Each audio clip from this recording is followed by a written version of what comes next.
I have nothing to give you that you don't already have.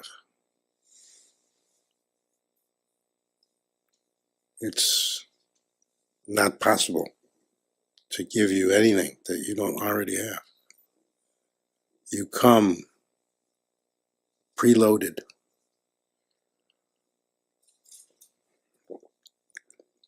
When you were born,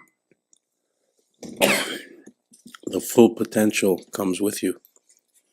Everything you'll ever be, everything you could ever be, everything you definitely will be, and all the things you could have been and will never be is all right there. Your inner self, your true self, your non-limited self doesn't lack anything. Of course, you have needs. You have to have food, you have to have water, you have to be taking care of. A little infant is completely dependent, but that does not in any way mean that everything isn't there.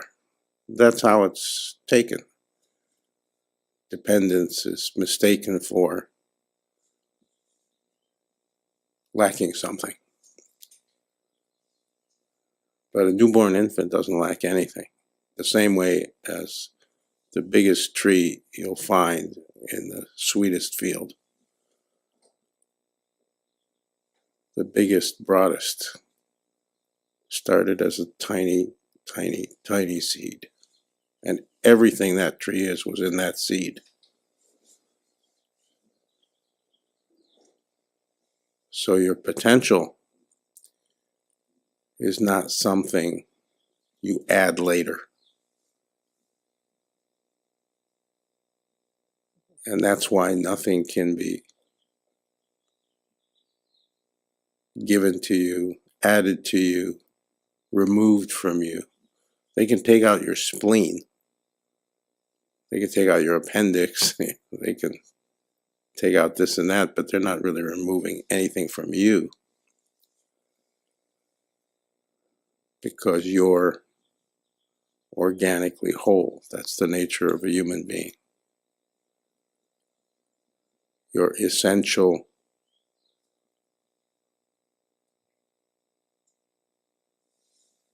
qualities, abilities, capabilities, everything about you, everything that you are, and everything that you could be is present on every level, in every way, from the first second till the last breath. After the last breath, you continue, but the potentials change in the sense of what can manifest and what can't. On this plane, on the physical level, the earthly level, whatever you want to call it,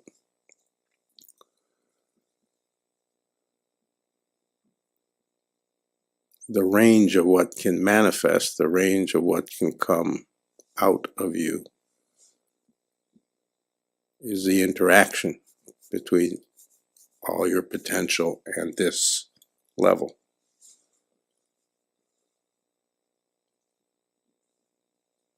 So far, there, in our time at least, meaning recorded time, we know of no 30-foot human beings. It's not how this plane lets your physical growth potential operate. Maybe there were in some other era we don't know about. But in some other dimension, on some other planet, in some other universe, in this universe, on some other planet, maybe human life forms are 30 feet high is typical, instead of the typical 5 to 6 feet of this planet. Who cares? The point is, you're a fully developed seed.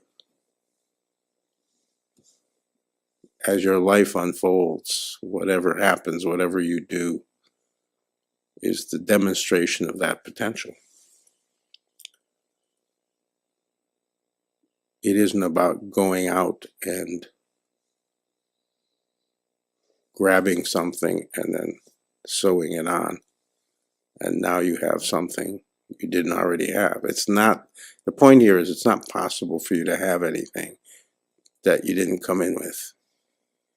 Everything you have, everything you are, everything you can is already present at birth.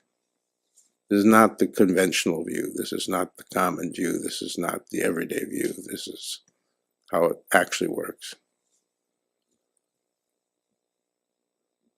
The everyday view is a newborn baby is a blank slate of flailingness.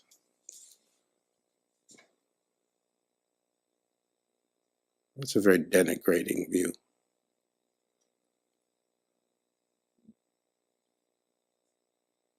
Can't be true, obviously.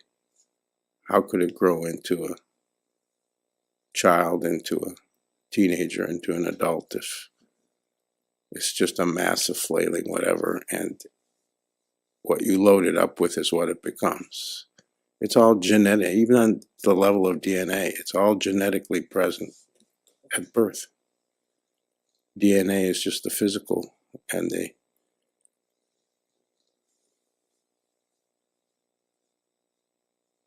this plane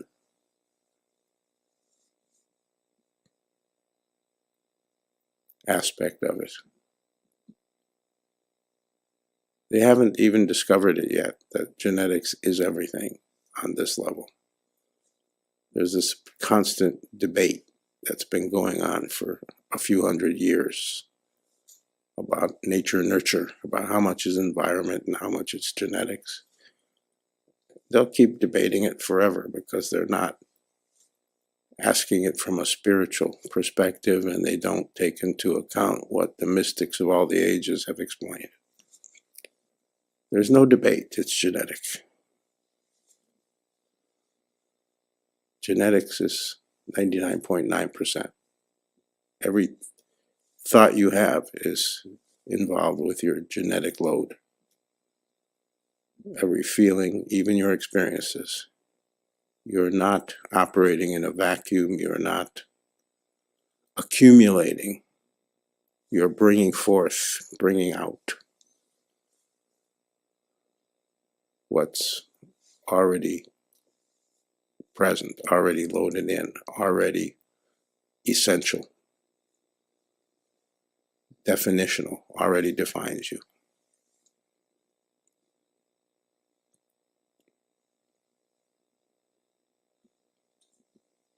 Like putting a DVD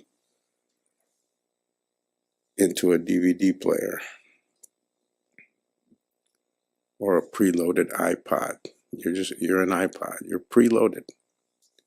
You just press the start button. That's called birth.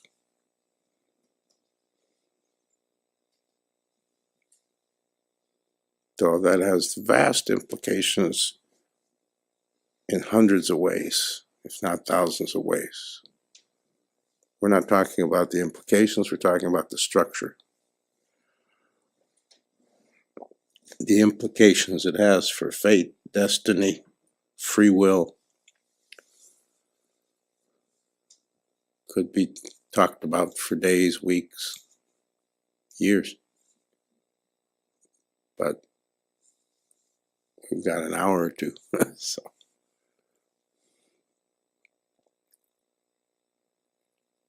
But at least see yourself as a fully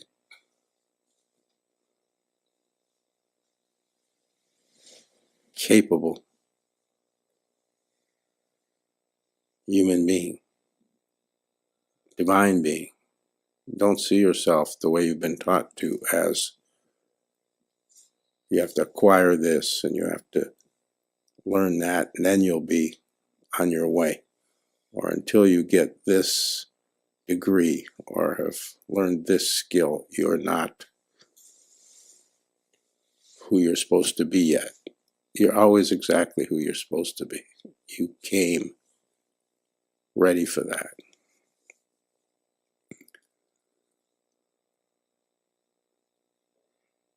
You're learning all the time. But your learning is a process that you don't experience in the way it really manifests, it really occurs. You're learning not because something from the outside is being put in, but because something from the inside is being brought out, brought forth. The word education comes from Latin. It means to elicit, to bring forth. It doesn't mean to stuff in. It means to bring out. So when you get educated in any way, and every day you're being educated in one way or another, everyone, and we're all educating each other. But you're not going around getting loaded up with more. More is being elicited. Aspects from inside are being opened up that have simply been waiting as potential. And in a short human lifetime, 80, 70, 90 years, there's only so much that's going to come out.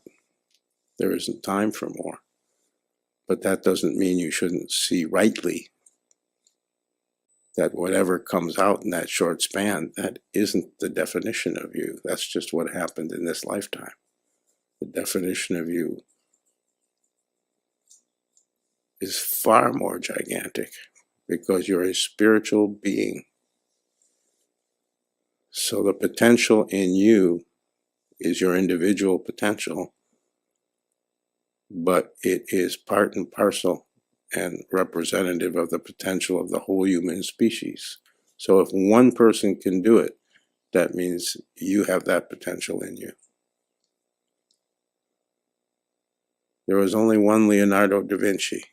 He did things you take for granted that you don't even know come from one guy. He had a huge influence. You know who invented scissors? Leonardo da Vinci.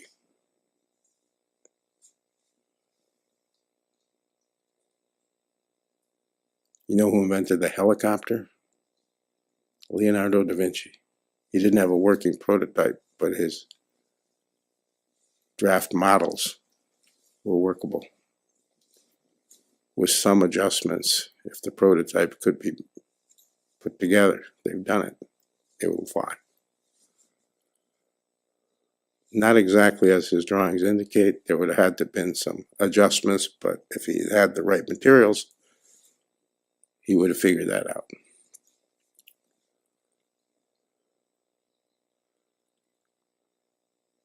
So a few people stand out because they invented scissors and helicopters and were great artists. The names of history, the names you're taught in grade school. And you're taught to think of these people as extraordinary, as having something you don't. All I'm saying to you is you have all that in you exactly the same. If Leonardo da Vinci can do it, that means it's in you. You won't necessarily be able to do it. It won't line up like it did for that guy.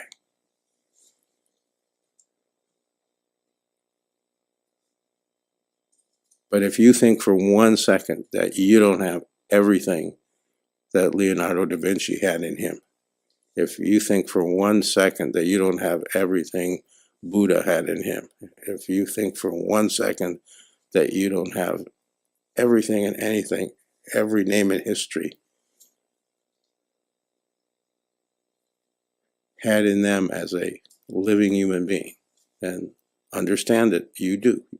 The full potential is in every single person, no matter how lame, damaged, disabled, physically handicapped, mentally impaired. The same potential is in every single person because it can't be in this one and not in that one.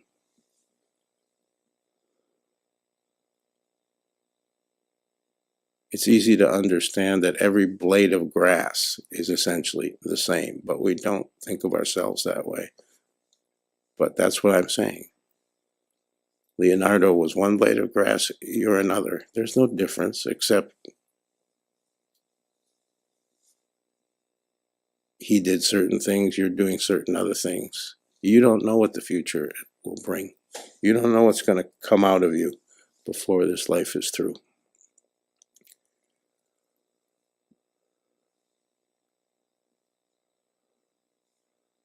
I'll prove it to you. Close your eyes for a sec and just be quiet inside and really, really with clarity, think back 10 years. Bring yourself back to who you were and what you were doing and how you viewed life 10 years ago, a full decade ago. It doesn't have to be exact. I don't mean count the years and calculate, because then you won't feel the point here. But in a very relaxed way. Just remember who you were and what you expected of life and how you saw things 10 years ago. And if that picture can clarify, if you can remember well or well enough,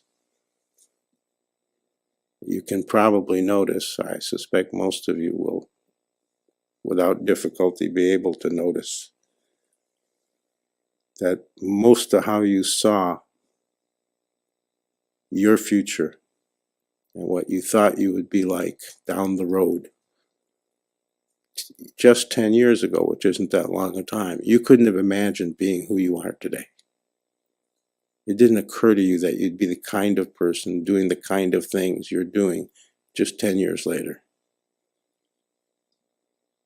Because the potential manifested, and that brought all kinds of different, and in many cases, new things, new thoughts, new ways of seeing, new feelings, new experiences, new people. And now you're who you are at this moment. But 10 years ago, you couldn't have imagined being the you are today. You can open your eyes just to give you a taste, the flavor of it. That just in your own life, just going back 5 years, 10 years, you can kind of capture the sense of this. And then play it ahead. 10 years from now, you have no idea. Sitting here now, you have no idea who you'll be 10 years from now. You'll be you, but you'll be very different from how you are now. If you were able to remember back and have some clear picture, aren't you very different than you were 10 years ago? Something is very much the same. A lot of you is very much the same, and a lot of you is very much different. Because this interplay of all the potential of all of humanity is going on in you all the time. You're seeing it the way you were taught to see it, as just your little segmented life, segmented off, meaning segmented off from everybody else. Everybody else is we're all little separate units running around, but that's not what's going on. That's the segmented view of life. You're part of the whole human dimension, the whole human totality, humanity as a whole. You're an emanation of something vast, beginningless, and endless. Not the human part, that's limited.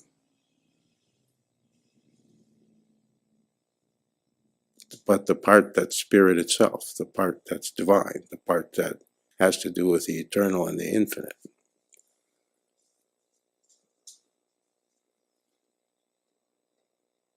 So at least get out of the conventional view that you've been handed of how to view yourself, and view yourself more correctly, more accurately as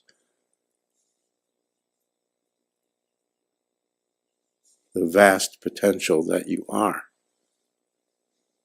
Not as possession, not that you have, that you are.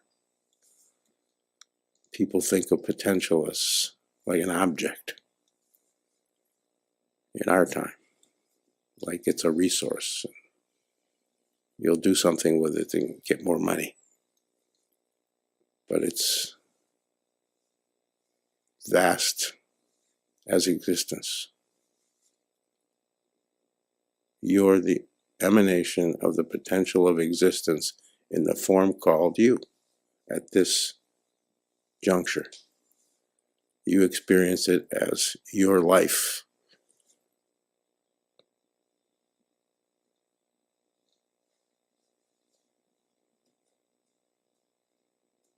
But that's only from your point of view. It's not your life.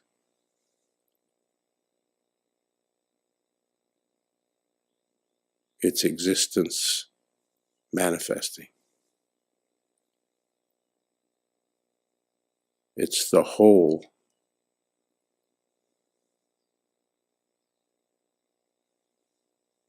experiencing its parts. It's everything all together from one point of view.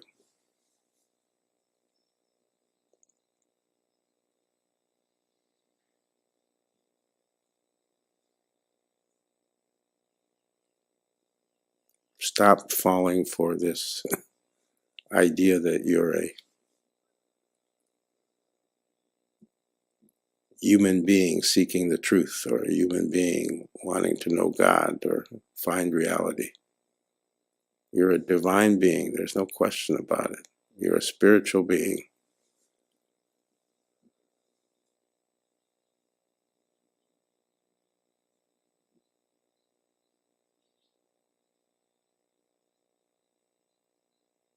Having an experience of discovery in all its aspects, the mundane and the profound, the everyday and the eternal. They're not separate. They're not antithetical. They're not one or the other. You're big enough to handle all of it.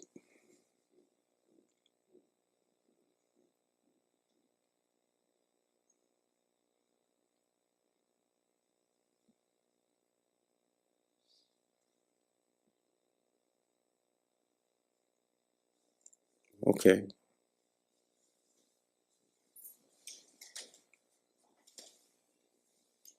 Swamiji, Aureliano has a question. Go ahead, you're unmuted.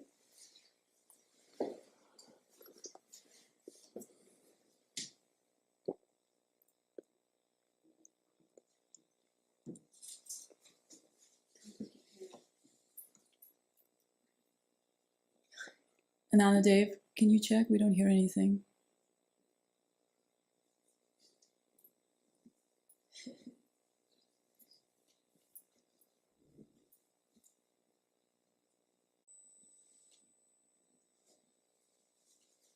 Hello, hello. There we go. Oh, we lost him. Yeah? Yep. Yes? Yes, thank you. So, beloved master, here I wrote this note to make sure my words get through my social barriers. I wanted to report that I am experiencing lately the persistence of a pattern in me that creates a lot of frustration and unsatisfaction and anger, and often prevents me to have a normal life or to function in a social environment. I often observe how much the fear of rejection seems to have a hold on me, whether I'm around people or I'm by myself. This also feels excessively exhausting and leads often to massive procrastination or actively avoiding taking responsibility for my own life. I tend to want to deal with it on my own, but that only gets me to merely fulfill my basic needs and subsequently creates a lot of frustration when I feel defeated by my tendencies. So I feel like I may need some external help or encouragement or method to work through those patterns and to keep myself on track in times of inner turmoil. Thank you.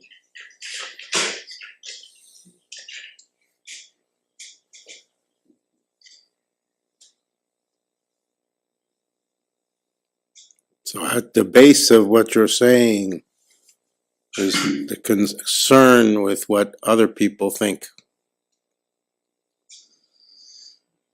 Yeah. So can you imagine not being concerned with what other people think of you? Well, I wish I could. It's just that it's an experience that is that I'm not very familiar with. Yes, that's why I asked it as can you imagine? Oh, I can try. Yeah. So you're saying, yes, you can imagine it. You can imagine the possibility where you're not concerned with what others are thinking about you. Mm-hmm. Yes. So don't make it more complicated than it is. There's a lot of self-judgment in what you read out. Yeah. And being overly concerned with the opinion of others is not a sin or a crime or somehow defines you as messing up or not good enough. Like you say, it's just a pattern. The pattern is based on something very simple, being very concerned with what you imagine, what you assume others are thinking, what their reaction is to you. Yeah. But all of that is assumption. This is what you have to understand. All of that is assumption. You can't know. Even when they tell you, even when how they respond in every way suggests that what they're telling you is accurate, you can't know for sure. So to be concerned too much with the opinion of others is always shaky ground. Yes. So this social inhibition, this shyness, is a basic confusion. If I ask you if you're an introverted person or an extroverted person, you're going to answer me that you're an introverted person, right? Yeah, probably. And a truly introverted person isn't concerned with too much with the opinions of others. So the real pattern, the real thing that's hard to see from your end and even from the outside is that you're an extroverted person who thinks they're an introvert. Yeah.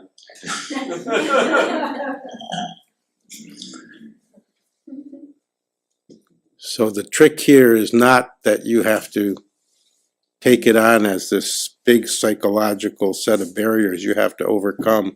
You just have to start seeing that you are more drawn to people and more extroverted than you have thought of yourself as.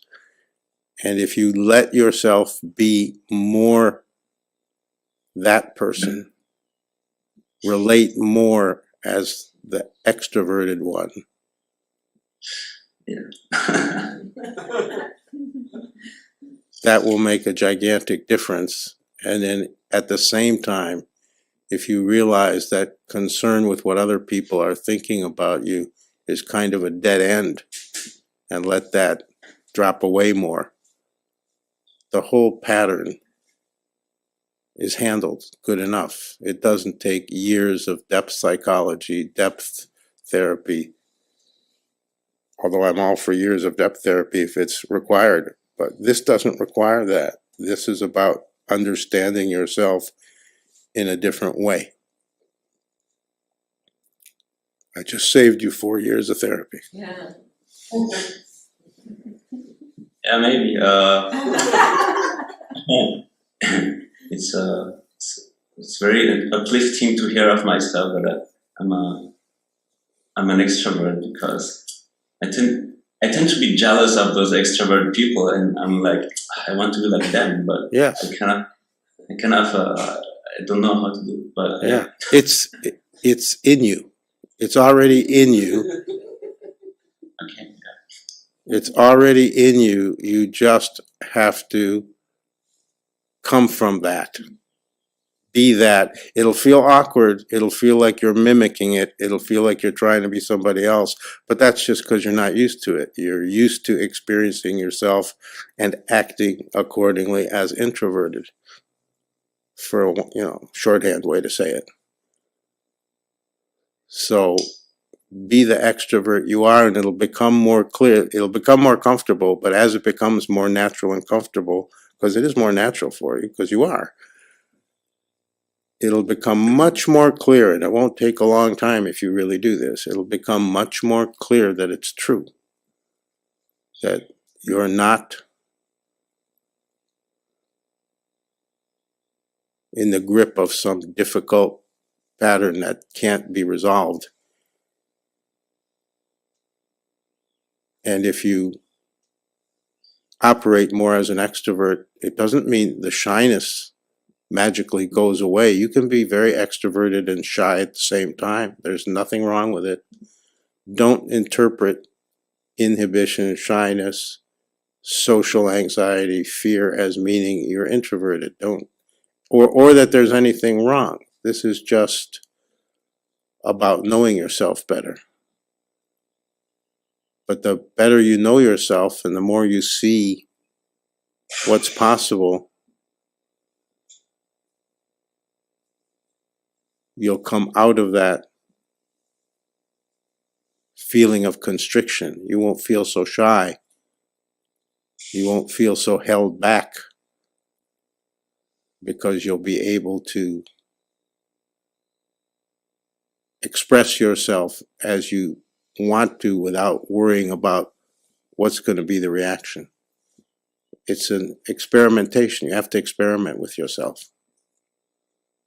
So you experiment with being more extroverted without telling yourself you have to be a certain way. You just let yourself more naturally be who you are. So all you have to remember is two simple things. Concern that what's going on is a concern with what other people think, and that doesn't go anywhere.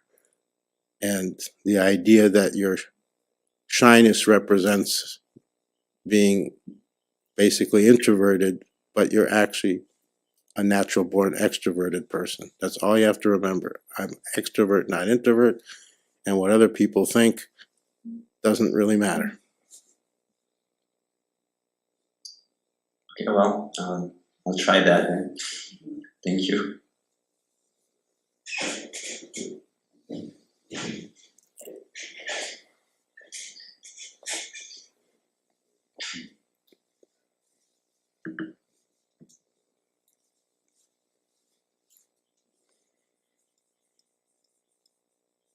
You might be the next director of ICODA Brussels, you know. Has that occurred to you?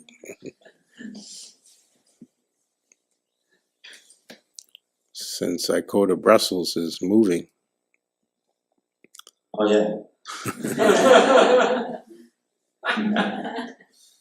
You may be asked to take over the reins. Yeah. Good. A good job for an extrovert. Yeah.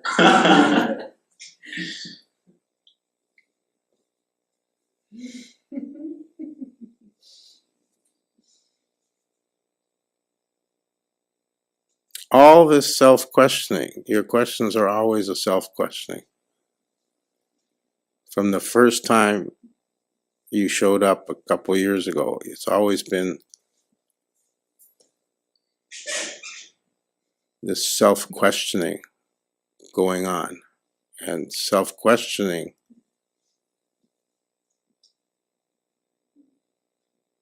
will drive you crazy when it goes on and on and on.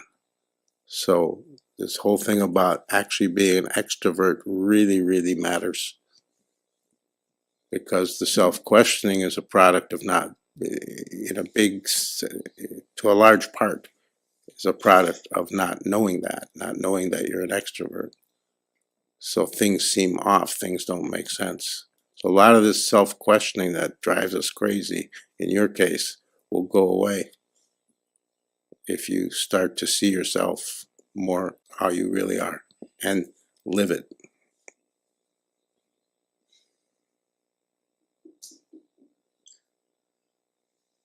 You'll come to the correct conclusion that what you thought was wrong with you isn't.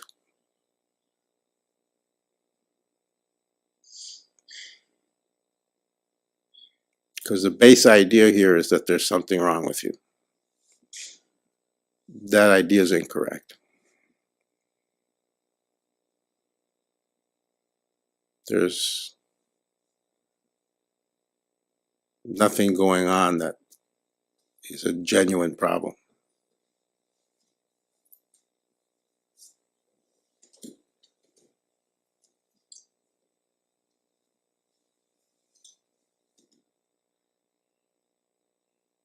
It's a very common affliction. Most of us have it. Yeah.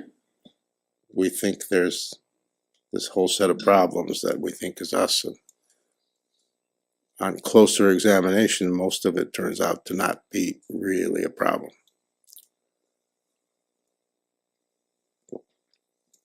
Okay?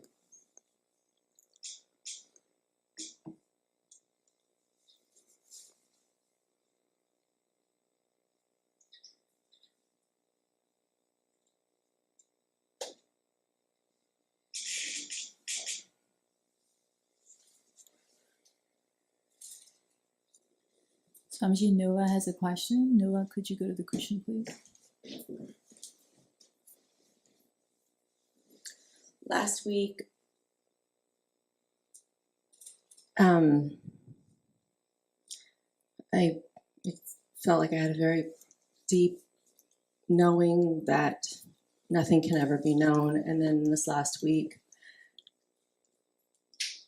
I felt it very, very deeply that nothing is mine.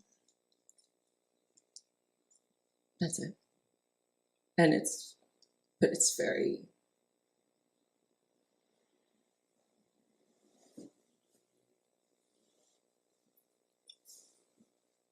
I think I just really get it, that nothing's mine. Yeah, clearly you must be getting it, because it's not enough to get it as a kind of transcendent understanding. It's not enough to get it as a kind of a profound philosophical sensing. That's, of course, is good. You got to start somewhere. But until you get it in your guts, until it makes you tearful, until you are feeling it wash over you and well up inside you, until you really get it in your guts is the good way, the best way I know to say it. Then it isn't taking you somewhere. This unknowing, non-knowing takes you somewhere. It takes you deeper into the beyond, deeper into the infinite and eternal. It gives you the capability to travel in that way, to experience in that way, and to feel, see, hear, and move in that way, so that you move more and more as no one, as nothing, as one who can recognize that I don't know anything. You can't do that with just an intellectual understanding, although that's where it usually starts for people. And you can't do that even with a profound personal comprehension. It has to be gut level, visceral, grabs you by the throat. That's the feeling, like it grabs you by the throat and yanks you. Then you're really moving. Then you're being pulled into the unknown itself in a deeper way. Because what's the statement, I realize I don't know anything? What's the statement? I realize I am not anything. It's another way to say, I see that the nature of things is the unknown itself. The unknown in this sense never means not known yet. It means unknowable. The mystery itself, the actuality of existence, the actuality of the divine, the actuality of the eternal, the actuality of the infinite, the actuality of reality is entirely mysterious, impenetrable. We cannot know. Not, we don't know enough yet. It's unknowable by its nature. You can move toward it and you can become more and more aware of it. And eventually you can be one with it. That's what yoga means, the union, the absolute union. You're already one with it. You're already the unknown itself. You're already swimming in it. But that's not your experience. And we don't want you, and we don't ever talk in a way that suggests you should pretend like you're having that experience. You should actually have it. Until then, you experience what you experience. And as human beings, we tend to experience this whole different thing going on. But once you drop into the unknown more and more, then it's a question of, oddly enough, developing the abilities, the capabilities to move comfortably in that, rather than feel like you're drowning, rather than feel like you're confused, rather than feel like you've lost your bearings, your mooring. That's how it'll feel in certain moments. That's certainly how it feels in the beginning. It's not feeling that way to you because you've already passed through that. Previously, you were saying things like that. How disorienting it is, but it's no longer disorienting for you because you've hung out in it long enough and you've let yourself drop more and more into it. So it's intensifying. That's what you're describing. It's intensifying. You're letting the unknown swallow you more whole. And that's the right direction. And you'll have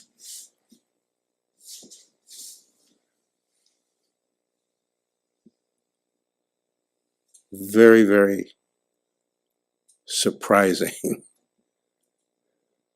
reports in the future. You'll see things and experience things that'll be really unsayable in words, but you'll do your best to give the rest of us some taste of it.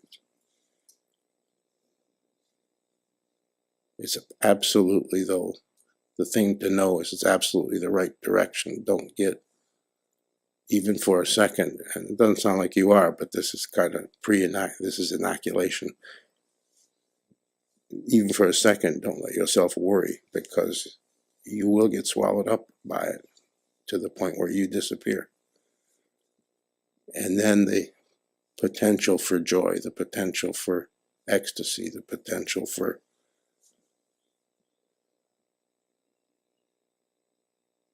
the moment-to-moment awareness and living out of the oneness of everything becomes actually available to you. That potential starts to manifest, and that's exactly the direction you're going.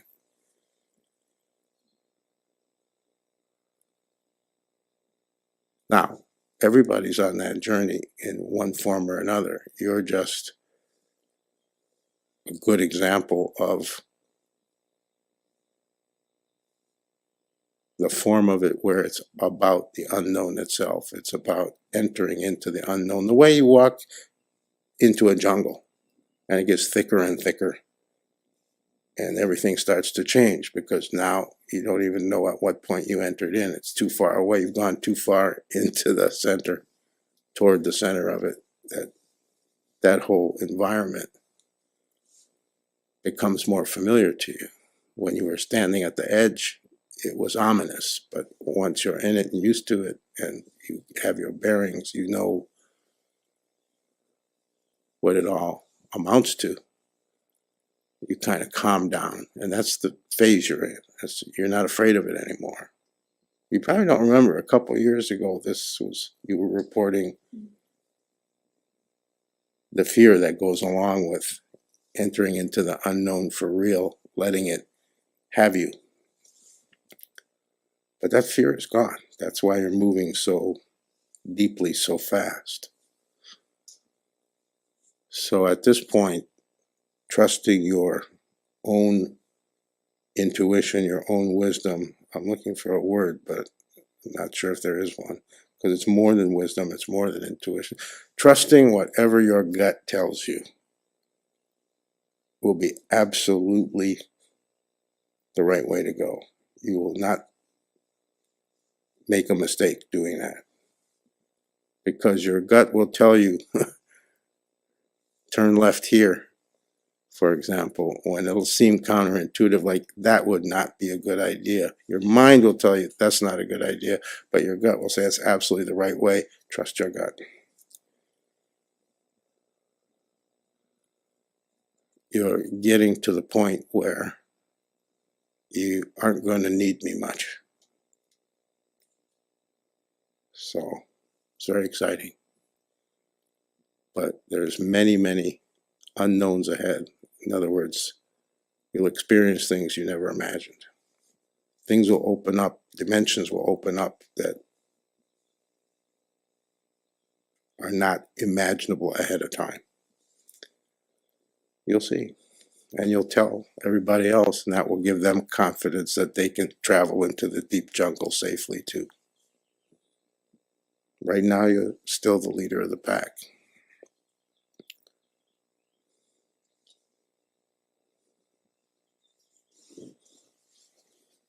It's good because it gives other people confidence that this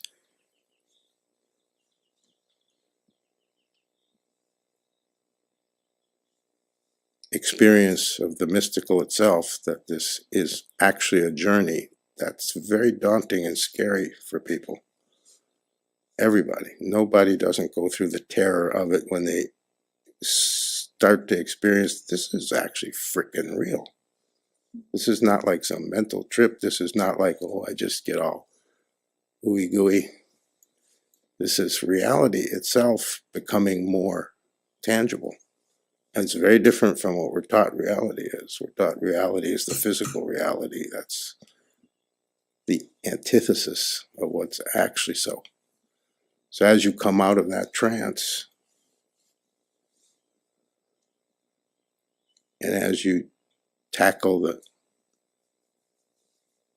fears and anxieties of seeing more clearly,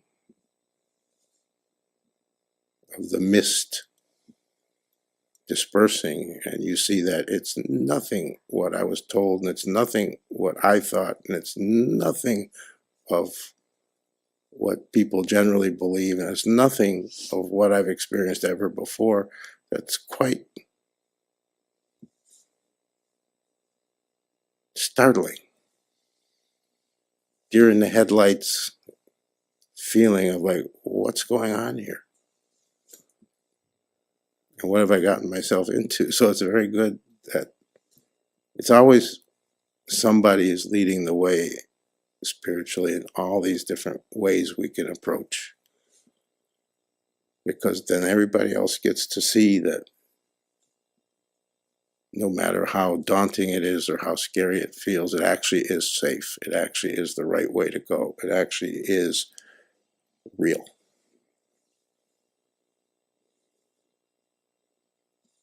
The journey into the unknown is more real than this table and sitting in this room. Right now, your mind is under the delusion due to how we're taught, how we're conditioned, that you're actually sitting in a room. You actually believe that in a profound way, but you're not sitting in a room. The room is the illusion. You're sitting in the infinite. You're sitting in the center of reality itself, which doesn't have any walls, doesn't have any light fixtures, isn't furnished with tables and chairs. It is absolutely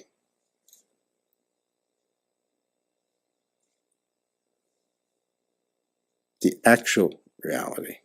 The problem is when we define the wooden chair and the skin and the vegetation and the atmosphere, when we define that as reality,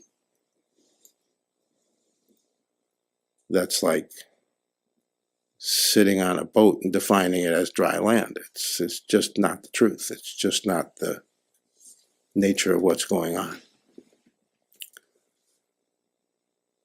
So it's always the unknown, because the divine and the infinite and the eternal, those are all synonymous. Those are all one thing. Is the unknown itself. This is just the part we think with. The experience you're having right now is just the little tiny peephole part you think you know. So that's the illusory aspect. That's what the Hindus call Maya. It's all illusion. Well, it is illusion. It's real illusion. It's actually illusion. It's not some fuzzy idea like maybe it's kind of illusory. It's literal illusion, mirage. It isn't the reality. It appears to be the reality, but that's because you're programmed to believe that.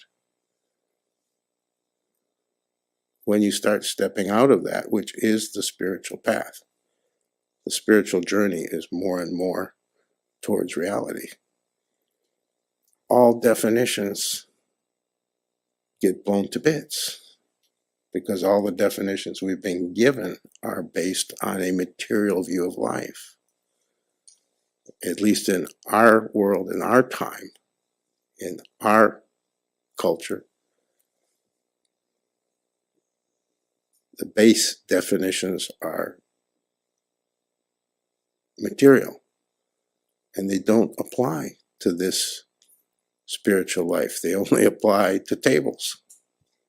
You're not a table. You're not an animated table. You're not a table with consciousness. You're something else. Okay.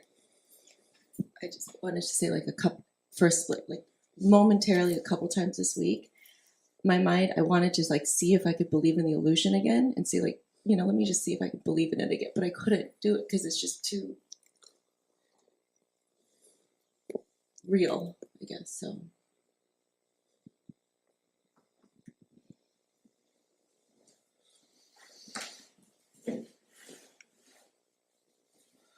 it's like smelling fish. Once you smell fish, you can't ever convince yourself that fish smells sweet. You can try to believe it, but you won't succeed. That's what I mean by visceral. You got to smell it. You got to take reality, the unknown, the beyond, the divine has to be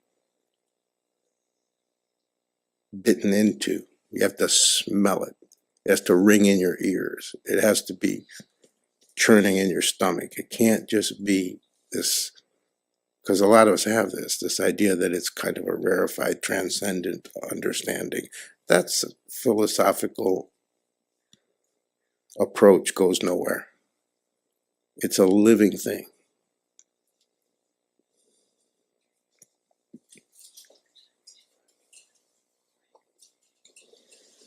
Swamiji, we have questions from Arvada and Frank. Since I think I've never seen Frank and he's new, he gets priority. Frank, could you go to the New question, guests please? get treated like head of the line. Go to the head of the line, because it's scary to come up here. It's very scary. Welcome to my world. So I wanted to return back to your initial comments about the acorn and the potential and so forth. And I apologize. We're new to this experience. My wife is with me today, and Welcome.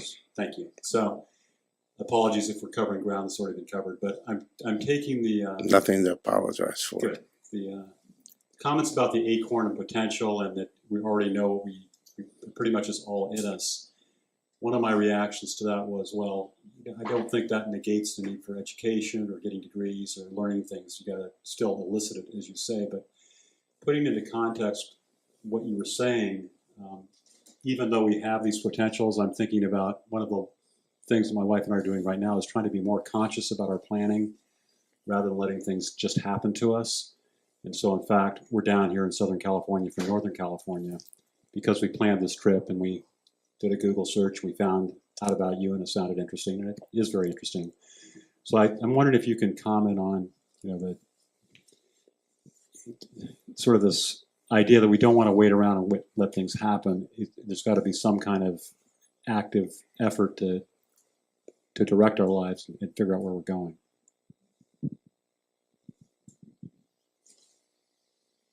Sure.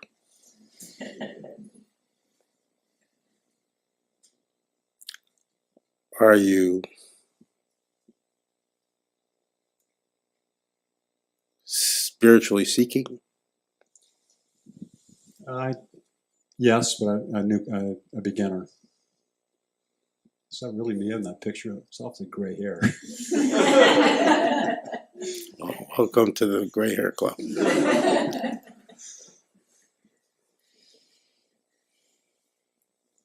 So, having come this far, you're not really a beginner.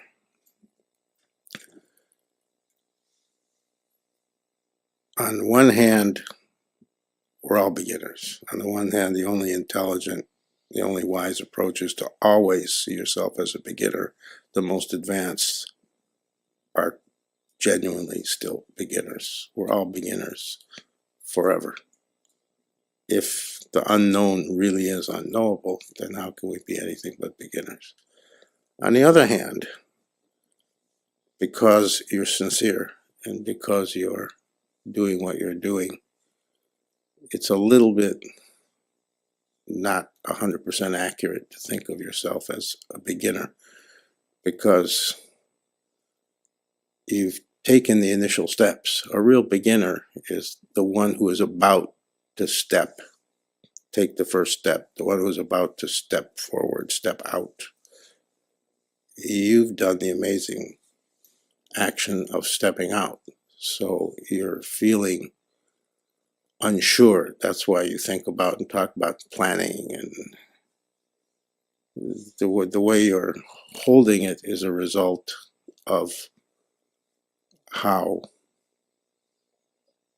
scary it is and how we naturally feel unsure when we start stepping out from our comfort zone, from the conventional, from what everybody else thinks is the right way to live. You started the grandest experiment there is. The experiment of moving toward what really matters. So, as that progresses, as that unfolds, as that becomes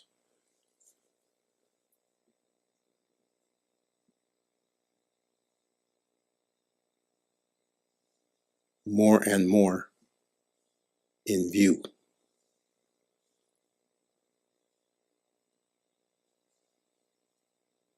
you'll see very much for yourself that you haven't made any mistakes, that it wasn't the wrong thing to do, that you haven't gone out on a limb, so to speak, and put yourself in a precarious position. It'll feel like that because it's a process of undoing. It's a process of removal. This is what I want you to understand. What you're embarking on and what you've embarked on, and it's correct, is not you're going to be finding something new and then doing that or adding that or living that. It's you're getting rid of. It's garbage removal. You're getting rid of everything that amounts to conditioned way of seeing and feeling and pre-programmed and beliefs, in essence, belief systems. You'll see that it's a process of stepping away from beliefs and into only accepting it as right for you if you can really know it for yourself through experience. So we love that you've begun. That's our whole purpose, the whole mission of this organization, what I do, why everyone is here, why we're all here, is to support that, to assist with that, to encourage that, because you do need, you need a cheerleader, you need a coach, you need I don't mean coach in the sense people talk about life coaching, I mean coach in the sense of somebody who can assure you that you're not taking missteps, that none of this is going to end up with you regretting that you stepped out this way. And this is vital for everybody.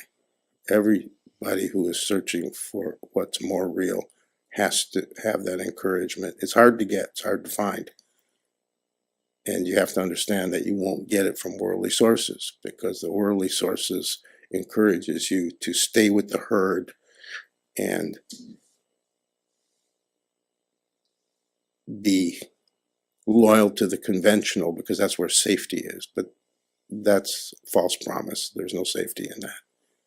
It just means you'll never get to anything real. So be confident is what I'm saying. Be confident that this decision, and that's what you're describing, as a couple, it's commendable that you have each other's support. I mean, it's very meaningful. Not every couple can do this as a couple.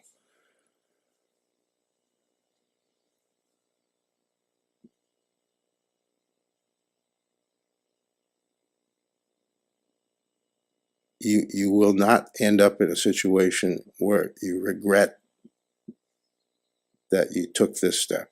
You will more and more see the rightness of it, because this is how the spiritual path unfolds, by making a conscious choice to move toward it. And that actually means there'll be inconveniences, there'll be expenditures, there'll be changes, there'll be problems to solve, and plans to be made, and decisions to be taken, all the things you're talking about. So I think you're doing great. From that description is enough. I don't need the details to know that you're doing great, and you're certainly on your way. But understand very, very clearly that the spiritual path is real. Has many forms, but there's only one spiritual path. And it doesn't mean that guy's way or her way or this tradition's way. It means that the underlying nature of things is uniform. It's not random. The one spiritual path manifests in different traditions, in different eras, in different cultures, in different ways. But it's all the same thing if it's the true spiritual path. You're searching for the true spiritual path, and every step you take is the right step. What you're really asking for, literally, is encouragement that it's okay to make these decisions, that we're not doing it the wrong way, that we can consciously plan, rather than this kind of new age, a little more airy-fairy idea that you're just supposed to let it happen and it's supposed to kind of come to you and you go with the flow. That doesn't work. That's wishful thinking. That's the irresponsible approach, the lazy approach, the approach that says there's no work for me to do. Spiritual path is arduous because there's so much work. You have to work on yourself. You have to work on how you relate to other people. You have to work on how you relate to life. You have to do all those things on that list of making the decisions, taking the actions, enduring the inconveniences, changing your life if that's what ends up being necessary, and not changing anything if that's what becomes necessary. It all becomes more in focus as you proceed. So you have my 100% support. You really do. This is what I live for. And you absolutely are not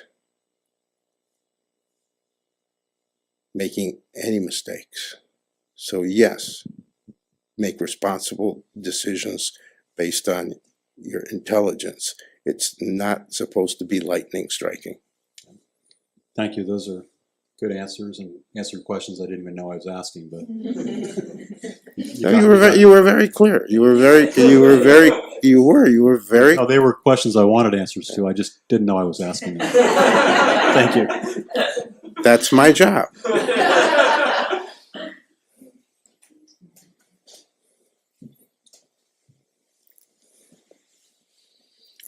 I don't have the answers. My job is to assist you in your attempt to bring out your answers and what's the right way for you to go. That's my job. My job is not to be the wise one who pontificates and says, yes, it's so, or yes, grasshopper, you know. It's literally simply to help you navigate. And that's all based on what you want, what's right for you, and what you've decided. So my response to you is not going to be the same as my response to someone else, because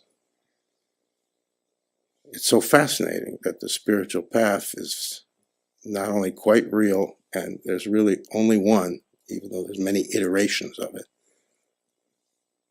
but it's also completely impersonal. It's just is what it is, and at the same time it's completely personal. You go your way because you're a unique individual, and you'll experience the actual spiritual path the way you do, which is not the same the way she does, or he does, or she does. Just like life. You're having one experience, your neighbor's having another experience, because everybody is unique and in a different perspective. So we're all exactly the same, and we're all completely different. But the whole reason that I'm sitting here is exactly because of you, exactly to support and assist in any way you'll allow me in what you've embarked on. That's literally how this mission began. 14 years ago, for want of a better way to say it, God spoke to me and said, make yourself available to people spiritually. Those are the exact words. I'll never forget it, because God had never spoken to me before. And when God speaks to you, so to speak, because it's not like a voice in the sky, you don't forget that. You literally remember the exact words. And I've said this 100 times in these 14 years. The exact words were, make yourself available to people spiritually. Now, it didn't make a whole lot of sense to me, because it wasn't in the sky, but it was out of the blue.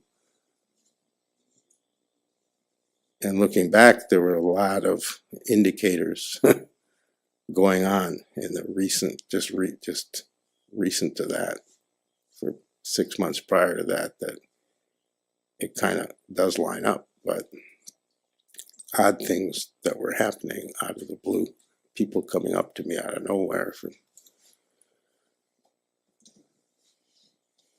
But it isn't any more complicated than that.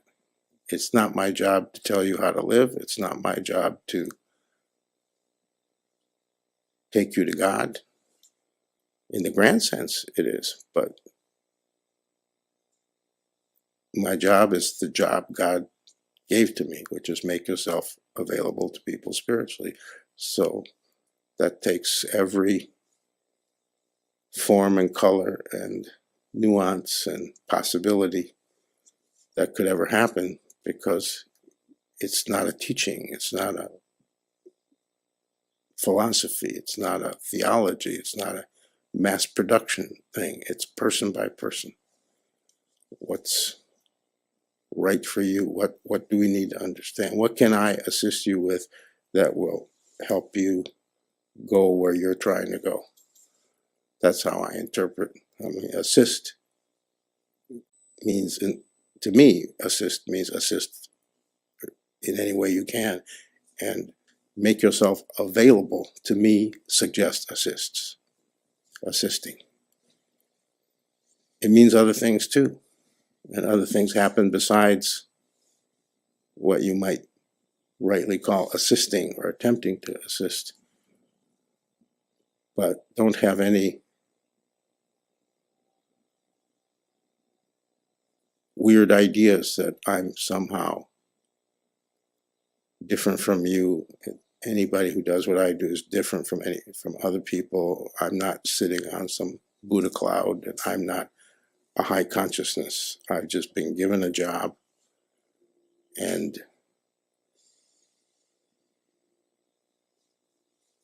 the ability to do it. That all comes from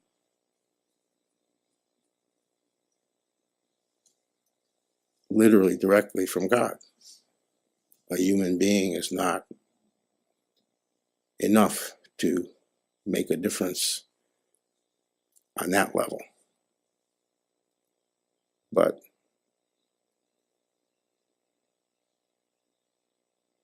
if God gives you a job, in other words, sees you as usable, what choice do you have? It'll never make sense.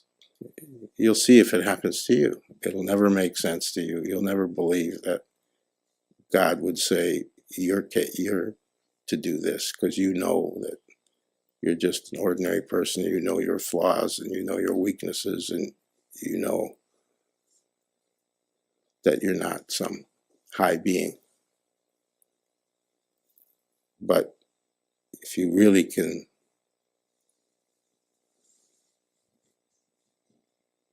know confidently and without the slightest doubt that that's God commanding you, that's God requiring you, you can't really argue too much. You can't really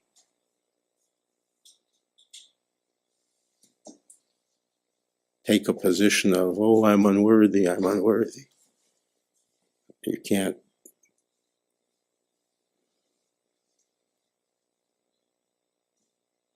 pretend like God doesn't know better than you. You can't say, oh, God must have made a mistake. How could it be me? That's how you feel. But you can't take that position, because that's an insult to God. Then you're shirking your responsibility that's been made clear to you.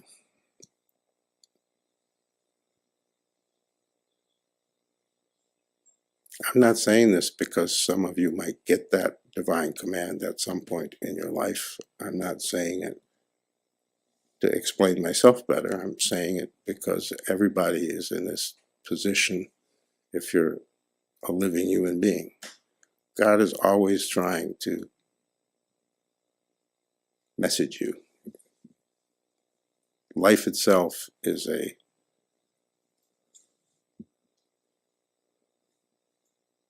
series of messages from every direction, from every encounter, from every source.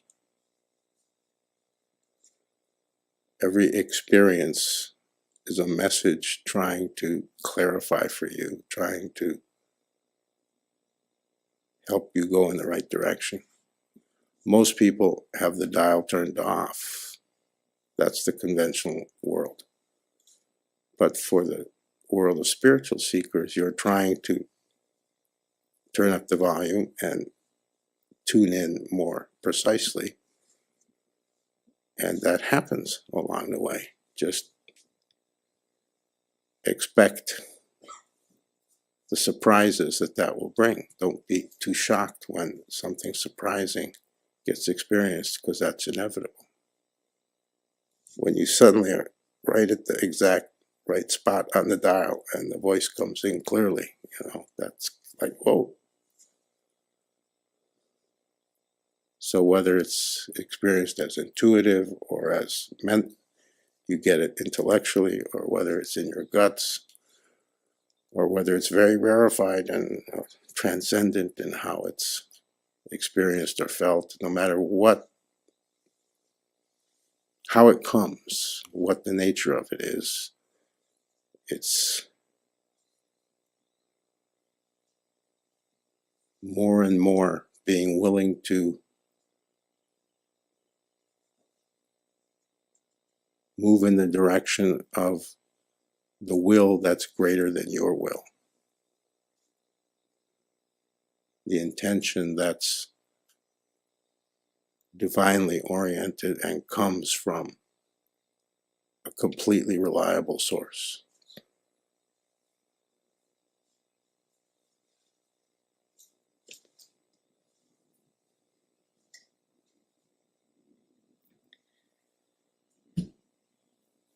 So you are out of time, but would you?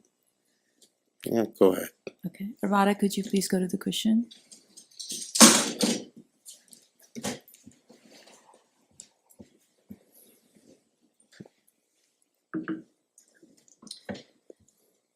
I wanted to report and say thank you for the interaction we had, or you had with me at the workshop on Sunday. It like burst a bubble for me that I didn't have any awareness of, around tying, being conditioned to feel like shame around love, or around being loving or needing love, and it's having a big effect on things at the moment, and obviously having any sort of connection between love and shame is probably not something that's worth keeping. And I just noticed that there's actually, maybe that's all I should say, because it's maybe too soon to say anything else.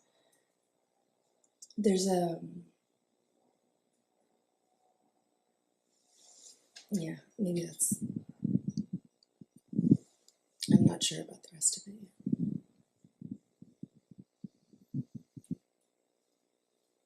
So do what everybody has to do and see yourself as a full-fledged member of the human race. The way I define it, again and again, you've heard me say this for the last couple of years repeatedly, everyone deserves and requires massive assistance every day. Every single day. There's not a day in your life where you don't have massive needs of support and connection and help in all kinds of different forms. And somehow you're fed the idea in the conventional way of thinking that you're self-sufficient and you should be seeing yourself as making yourself more so. And nothing could be further from the truth. Every human being is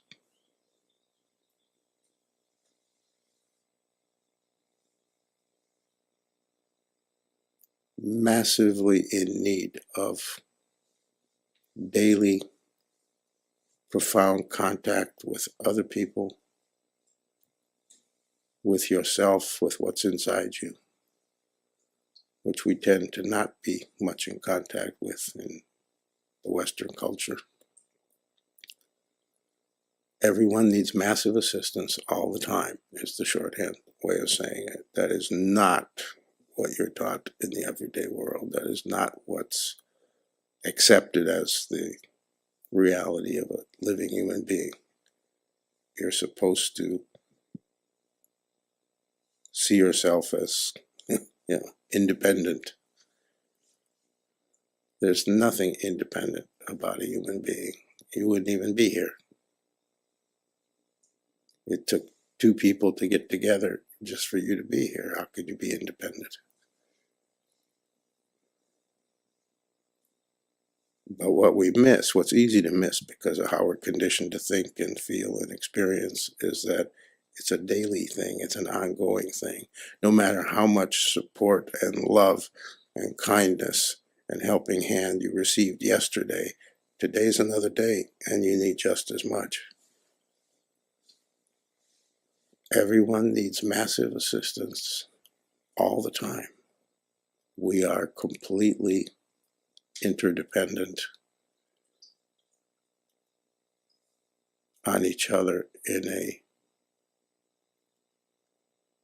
gigantic way that we have difficulty recognizing and therefore admitting just to ourselves, because we're conditioned on repeating it because it bears repetition. It's hard to get. I've been saying it for years. Why? Because it's hard to get. I'm not saying anything I haven't said before many times. It's hard to get because every time you step out into the world, the opposite message is reinforced. You're a self-sufficient sole operator. You're not. You're profoundly connected to everything. You're arm in arm with everything that exists. Even that's not literally so, because it's even more intimate than that. All is one. But if you could just experience, which is easier, that you're arm in arm with everything else, then it's easier to see, and it's easier to accept, and it's easier to comprehend how we all need all the help we can get. And there's no shame in it. It's the opposite. You should be greedy for it. You should be grabbing for it. You should be asking for it. You should be willing to accept any help that can come your way from any direction and from any type of source. But the biggest source and the most immediate source, and the one that we yearn for and plug into the most readily, is other people.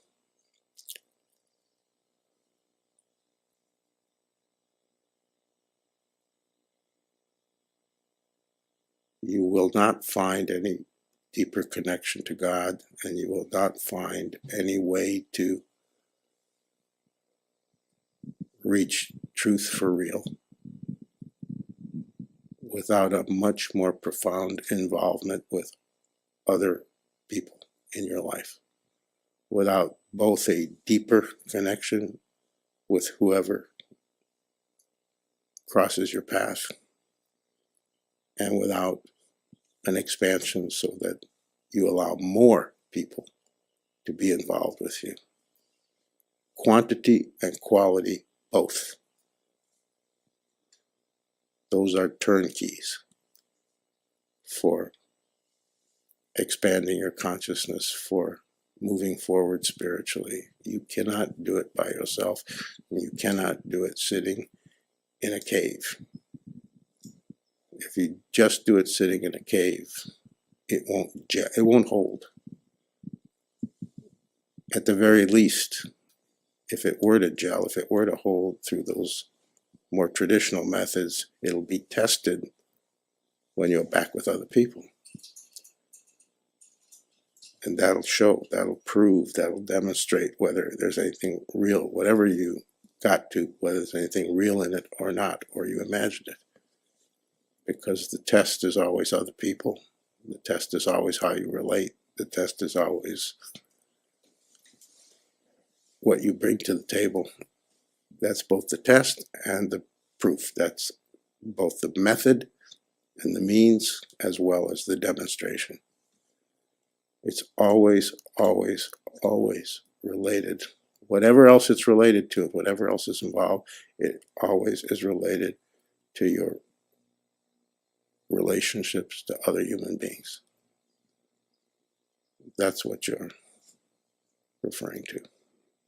I'm just giving you the deeper layer of it. And the layer that has to do with what does it mean? What's the practical application? Thank you, Guruji.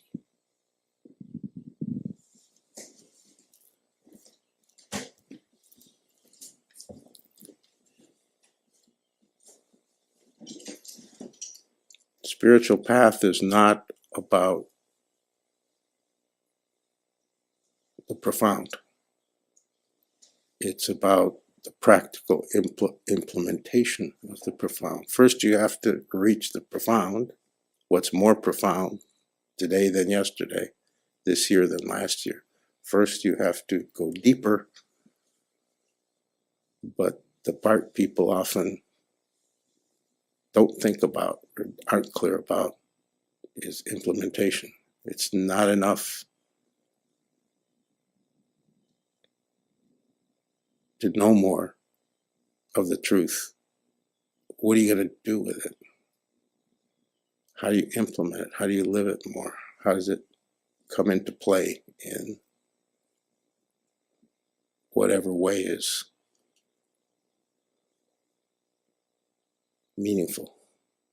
Meaning always means, from the spiritual side, the conventional side, the material side, not necessarily. From the spiritual side, meaning always means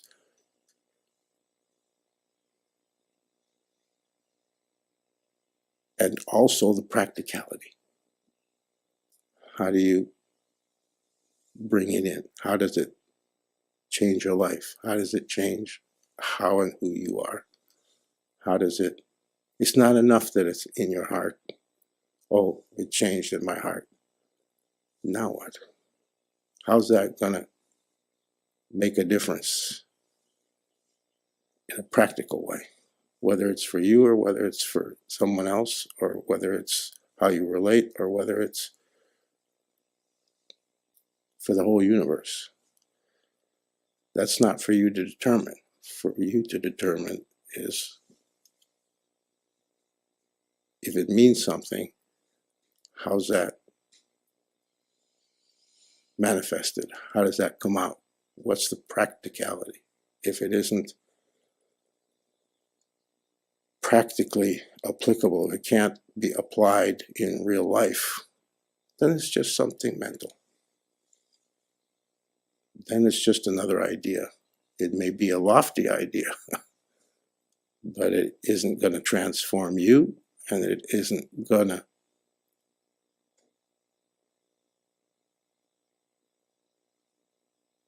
have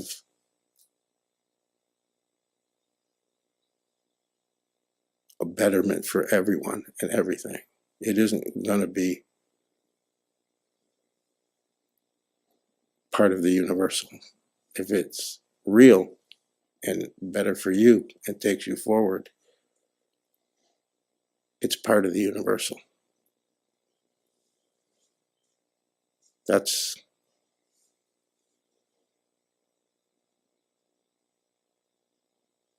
always the touchstone.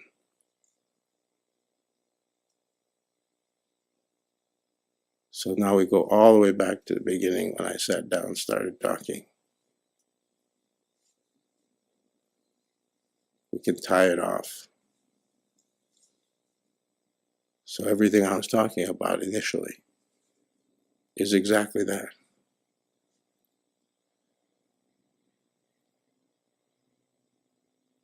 To see yourself not as the world defines you, as a limited human being, but to see yourself as a manifestation of the universal itself. And that's exactly one correct definition. It's not the only one. But that's exactly one correct definition of a human being,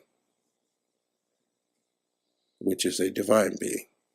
You are a manifestation of the universal, not an application of the individual. Do you have your unique individuality? Yeah, like the snowflakes. No two are exactly the same.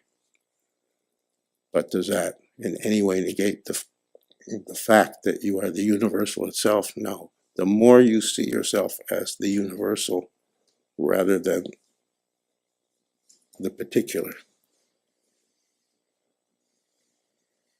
the more you're moving higher, the more you're freeing yourself of ego, freeing yourself of inbred human selfishness, the more you're expanding your consciousness, literally. More universal, more conscious. You can fool yourself that you're reaching more consciousness, building higher, better, bigger consciousness.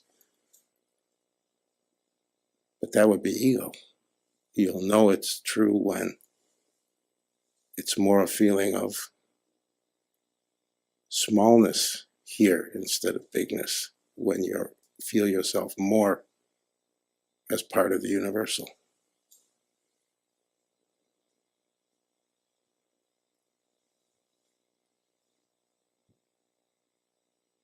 That sounds like the right place to stop, doesn't it?